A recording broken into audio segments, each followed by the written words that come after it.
You might have heard in the news lately that for some reason people are talking about splitting California up into 3 states. What's up with that? Well, today we'll be looking at what's proposed, who's proposed it and why, and of course, what that would mean in a practical sense for Californians and beyond.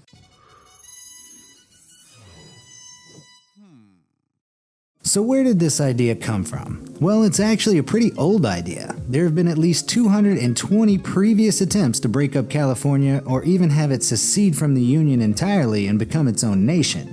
It's been an ongoing conversation pretty much since the state was formed in 1850. People are always trying to break California up, just like us, babe, but we won't let them. In fact, in 1859, in what was called the Pico Act, California said, yeah, sure, break us up, but Congress never pursued it. Probably because, as this ballot's opponent will tell you, breaking up the state would be a huge hassle, but more on that later. This particular proposal was brought about by a guy named Tim Draper, and believe it or not, this is not his first attempt to split up California. In 2014, he spent at least $4.9 million on something he called Cal 6, the idea that California be split up into 6 smaller states. But that didn't make it to ballot. This time he said, fine, just 3 states then, and Cal 3 has indeed made it to the ballot. This November, Californians will actually be voting on whether or not to split up California, and that's why the town is abuzz about this whole multiple Californias thing. So what has Draper proposed? From the LA Times, the proposal aims to invoke Article 4, Section 3 of the U.S. Constitution, the provision guiding how an existing state can be divided into new states. Draper's plan calls for 3 new entities, Northern California, California, and Southern California,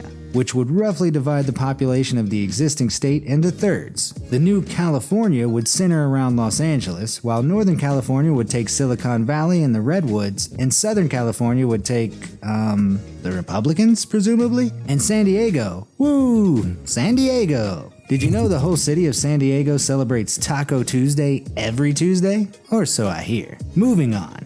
At 463,328 certified signatures, Draper has gotten well over the 365,880 signatures needed to get the petition onto the ballot, though that number admittedly hardly suggests that roughly 35.5 million people of California have been collectively swayed by his argument. But it's as far as one of these things has gotten in a while, so it's worth examining. What are the arguments for a separation of California and California and California? Well, Draper and the proposition's proponents would say that it'd allow each future state to make regional decisions, giving each piece of the California pie a more manageable population size for the government to oversee, meaning it'll work better for all involved. Plus, it'd mean better and more federal representation for Californians. That's something we'll come back to. Said Draper to the LA Times, 3 states will get us better infrastructure, better education, and lower taxes. States will be more accountable to us and can cooperate and compete for citizens. Before we go any further, let's talk about this Tim Draper guy.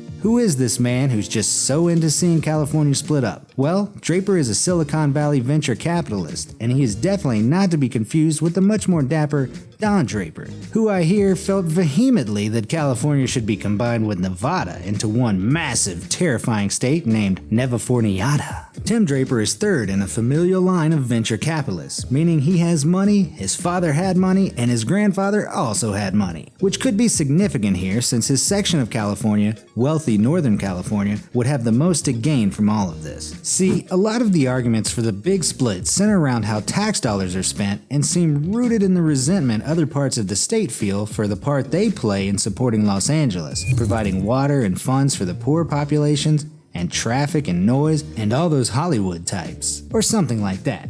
But in all seriousness, Northern California does have a much higher mean household income than the other 2 proposed states, so it's hard to feel that the ballot isn't self-serving, as much as they might try to dress it up. So let's talk about what a split-up California might actually look like. Well, first off, there'd be that pesky issue of representation. With 2 added states, there'd be 4 added senators from what is currently 1 state. 3 states, 2 senators per state, 6 senators. This is one of the biggest pros for a lot of people, the sense that they'd have more of a say on a federal level, both in presidential elections and otherwise. What else? In all likelihood, the states would have to make a lot of accords to keep things from falling apart. Right now, they share resources, debt, a university system. There'd be a lot of negotiating to figure out how to divide and share in a new multi-state California. Which brings us back to one of the big problems of the proposal. The sheer cost of this division would be mammoth. For most of us who, without being too involved, feel like California seems to be running just fine, it seems insane to spend millions, billions of dollars and years of our lives, well, politicians and civil servants' lives, but you get the idea, retooling it into 3 states, and then on internally building the new states and negotiating between them. There are so many things that need money in this world. Is this really the best way to spend your funds? What of his complaints could Draper have helped by just putting the $6+ million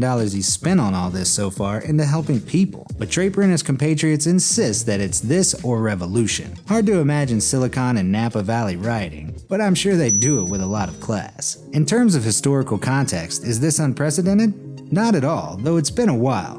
The most recent state to make a split was the division of West Virginia from Virginia in 1863. Of course, the Virginians broke up during the Civil War when Virginia supported the Confederacy and West Virginia was less sure about the whole thing. But hey, nope. I've got nothing for that. The Dakotas and the Carolinas also decided to call it quits with each other at different points. The Dakotas did it before they joined the Union in 1889, and the Carolinas did it in the 1700s because they just couldn't get along. Which reminds me of the reason this whole thing probably won't be enacted, even if every single Californian votes yes. Although that would be nuts, and if they did and we didn't do anything about it, we'd have to take a long hard look at ourselves. See, those added Senate seats could be a real fly in the ointment for our sweet politicians. In theory, they'd be adding 4 Democratic seats, at best 2 Democratic and 2 closely contested Republican seats. In case you haven't noticed, the Republicans currently have control of the bodies that would have to give all this the A-OK. But hey, you never know. Sure, no one's passed this before, even though California has basically voted to dissolve itself a few times in its 168 years, but this could be the time. It seems like anything can happen these days, so why not this too? In the meantime, the chances may be slim, but they're not nil, so we'll all have to just stay tuned. We'll have to wait until California goes to the polls in November to see how this all shakes out. If you enjoyed this video, then why not subscribe? Hit that bell icon as well so you're more likely to get notified of our noble answers to your burning questions. Also, if you have any questions you want answered, make sure to tell me in the comments section down below. And to keep filling your brain with regal knowledge, check out these videos here. They're magnificent.